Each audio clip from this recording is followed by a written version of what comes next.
Halo, selamat datang di Belajar Sosiologi Asik. Pada kesempatan kali ini kita akan belajar tentang kelompok sosial dalam masyarakat bersama saya, Ratna Maividia. Yuk kita mulai. Kelompok atau grup adalah kumpulan dari individu yang berinteraksi satu sama lain. Pada umumnya hanya untuk melakukan pekerjaan, untuk meningkatkan hubungan antar individu, atau bisa saja untuk keduanya. Sebuah kelompok suatu waktu dibedakan secara kolektif. Kumpulan orang yang memiliki kesamaan dalam aktivitas umum, namun dengan arah interaksi terkecil. Manusia adalah makhluk individu yang tidak dapat melepaskan diri dari hubungan dengan manusia lain. Sebagai akibat dari hubungan yang terjadi di antara individu-individu, kemudian lahirlah kelompok sosial yang dilandasi oleh kesamaan-kesamaan kepentingan bersama. Berikut ini ciri kelompok sosial. Dorongan atau motif yang sama antar individu satu dengan yang lain. Kedua, adanya peneguhan norma pedoman tingkah laku antara anggota kelompok yang mengatur interaksi dalam kegiatan anggota kelompok dengan tujuan yang akan ditentukan oleh kelompok tersebut. Adanya penegasan atau pembentukan struktur organisasi kelompok yang jelas dan terdiri dari peranan-peranan dan kedudukan masing-masing. Berlangsung suatu kepentingan. Selanjutnya ada pergerakan yang dinamik. Dan yang terakhir, adanya akibat interaksi yang berlainan terhadap individu satu dengan yang lain berdasarkan atas rasa dan kecakapan yang berbeda-beda antar individu yang terlibat di dalamnya. Adapun syarat kelompok sosial, setiap anggota kelompok harus sadar bahwa dia merupakan bagian dari kelompok yang bersangkutan. Kemudian adanya hubungan timbal balik antara anggota yang satu dengan yang lain. Yang ketiga, terdapat suatu faktor yang dimiliki bersama oleh kelompok-kelompok itu, sehingga hubungan antar mereka bertambah erat. Faktor tadi dapat merupakan nasib yang sama, kepentingan yang sama, tujuan yang sama, ideologi politik yang sama, dan lain sebagainya. Dan yang terakhir, berstruktur, berkaidah, dan memiliki pola perilaku. Selanjutnya adalah klasifikasi kelompok sosial. Yang pertama ada kelompok statis. Kelompok yang bukan organisasi, tidak memiliki hubungan sosial dan kesadaran jenis di antaranya. Contohnya adalah kelompok penduduk usia 10-15 tahun di sebuah kecamatan. Yang kedua adalah kelompok kemasyarakatan. Kelompok yang memiliki kesamaan tetapi tidak memiliki organisasi dan hubungan sosial di antara anggotanya. Kelompok yang ketiga adalah kelompok sosial, kelompok yang anggotanya memiliki kesadaran jenis dan berhubungan satu dengan yang lain, tetapi tidak erat dalam ikatan organisasi. Contohnya kelompok pertemuan, kerabat, dan lain sebagainya. Kelompok yang keempat adalah kelompok asosiasi, kelompok yang anggotanya mempunyai kesadaran jenis dan adanya persamaan kepentingan pribadi maupun kepentingan bersama. Dalam asosiasi, para anggotanya melakukan hubungan sosial, kontak, dan komunikasi, serta memiliki ikatan organisasi formal seperti negara, sekolah, dan lain sebagainya. Berikut ini adalah klasifikasi kelompok sosial berdasarkan interaksi sosial agar ada pembagian tugas, struktur, dan norma yang ada. Kelompok sosial dibagi menjadi 4. Yang pertama adalah kelompok primer. Kelompok yang di dalamnya terdapat interaksi sosial yang anggotanya saling mengenal dekat dan berhubungan erat dalam kehidupan. Misalnya keluarga, RT, kawan sepermainan, kelompok agama, dan lain-lain. Yang kedua adalah kelompok sekunder. Jika interaksi sosial terjadi secara tidak langsung, berjauhan, dan sifatnya kurang kekeluargaan. Hubungan yang terjadi biasanya bersifat lebih objektif, misalnya partai politik, perhimpunan serikat kerja, dan lain-lain. Yang ketiga adalah kelompok formal. Kelompok ini ditandai dengan adanya peraturan atau anggaran dasar atau anggaran rumah tangga yang ada. Anggota yang diangkat oleh organisasi, contohnya semua kumpulan yang memiliki ADART. Yang keempat adalah kelompok informal. Kelompok yang tumbuh dari proses interaksi, daya tarik, dan kebutuhan-kebutuhan seseorang. Keanggotaan kelompok ini biasanya tidak teratur dan keanggotaannya ditentukan oleh daya tarik bersama dari individu dan kelompok.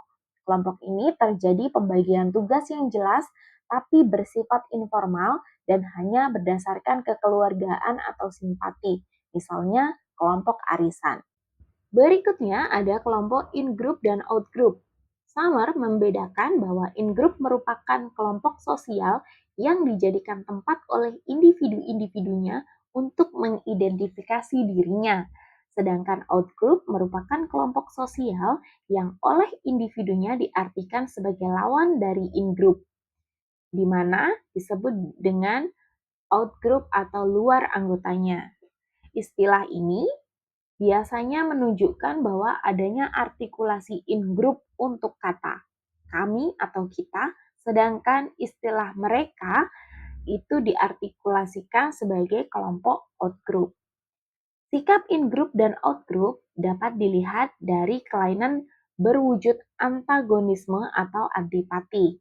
Sikap in-group dan out-group merupakan dasar sifat etnosentrisme yang merupakan sikap bahwa setiap segala sesuatu atau produk dari kelompoknya dianggap paling baik dan paling benar.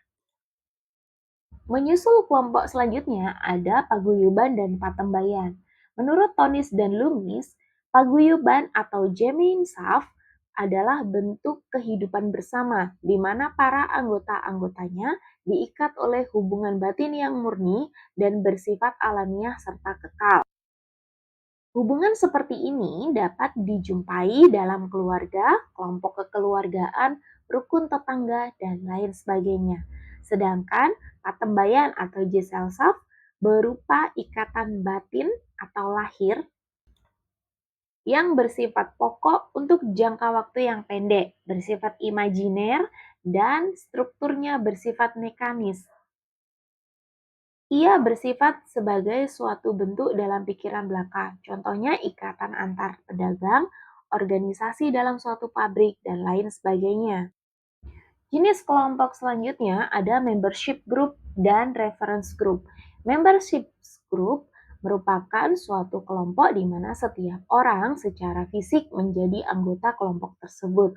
Sedangkan reference group adalah kelompok-kelompok sosial yang menjadi acuan bagi seseorang untuk membentuk pribadi dan perilakunya.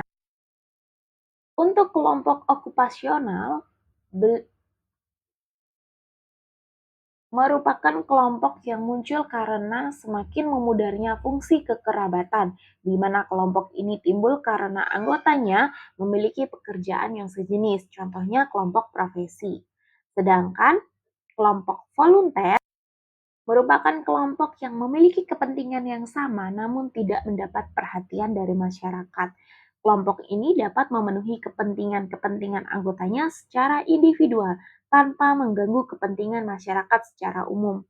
Kelompok volunteer terjadi karena beberapa hal. Yang pertama, kebutuhan sandang dan pangan, kebutuhan keselamatan jiwa dan raga, kebutuhan akan harga diri, kebutuhan untuk dapat mengembangkan potensi diri, dan yang kelima, kebutuhan akan kasih sayang.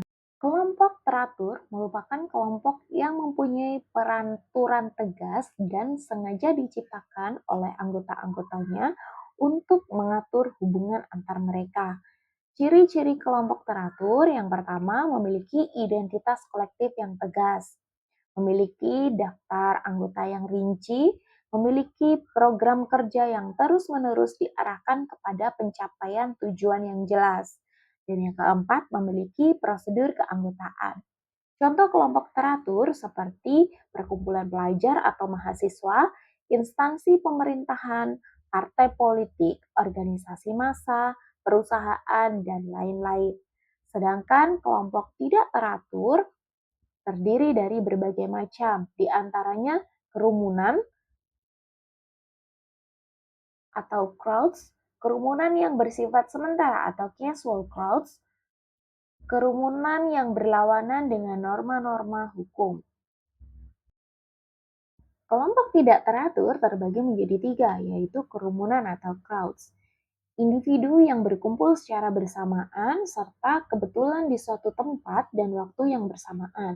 Contohnya, khalayak penonton dalam waktu menonton film. Kemudian kelompok ekspresif yang fungsinya sebagai penyalur ketegangan-ketegangan yang dialami orang karena pekerjaan sehari-hari. Contoh, kelompok berdansa, kelompok orang pesta. Kerumunan yang bersifat sementara atau casual crowds. Contohnya, kumpulan yang kurang menyenangkan, misalnya orang-orang antri karcis atau orang-orang yang menunggu bus. Kerumunan orang yang sedang dalam keadaan panik atau panic crowds, yaitu orang-orang yang bersama-sama menyelamatkan diri dari suatu bahaya. Kerumunan penonton atau spectator crowds karena melihat suatu kejadian tertentu. Kerumunan semacam ini hampir sama dengan khalayak penonton, namun bedanya kerumunan ini tidak direncanakan, sedangkan kegiatan-kegiatannya juga umumnya belum tak terkendalikan. Kerumunan yang berlawanan dengan norma hukum, misalnya kerumunan yang bertindak emosional, kerumunan yang bersifat immoral. Faktor pembentuk kelompok sosial. Jadi bergabungnya sebuah kelompok merupakan sesuatu yang murni dari diri sendiri atau juga secara kebetulan. Misalnya seseorang terlahir dalam kelompok tertentu, namun ada juga yang merupakan sebuah pilihan. Dua faktor utama tampaknya mengarahkan pilihan tersebut adalah kedekatan dan kesamaan. Pengaruh tingkat kedekatan atau kedekatan geografis terhadap keterlibatan seseorang dalam sebuah kelompok tidak bisa diukur. Kita membentuk kelompok bermain dengan orang-orang di sekitar kita. Kita bergabung dengan kelompok sosial kegiatan sosial lokal. Kelompok tersusun atas individu-individu yang saling berinteraksi. Semakin dekat jarak geografis antara dua orang, semakin mungkin mereka saling melihat, berbicara, dan bersosialisasi. Singkatnya, kedekatan fisik meningkatkan peluang interaksi dan bentuk kegiatan bersama yang memungkinkan terbentuknya kelompok sosial. Jadi, kedekatan menumbuhkan interaksi yang memainkan peranan penting terhadap terbentuknya kelompok pertemanan. Kesamaan. Pembentukan kelompok sosial tidak hanya tergantung pada kedekatan fisik, tetapi juga kesamaan di antara anggota-anggotanya. Sudah menjadi kebiasaan, orang lebih suka berhubungan dengan orang yang memiliki kesamaan yang sama dengan dirinya.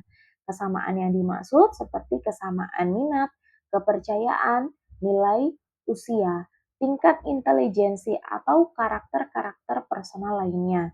Kesamaan juga merupakan faktor utama dalam memilih calon pasangan untuk menentukan kelompok sosial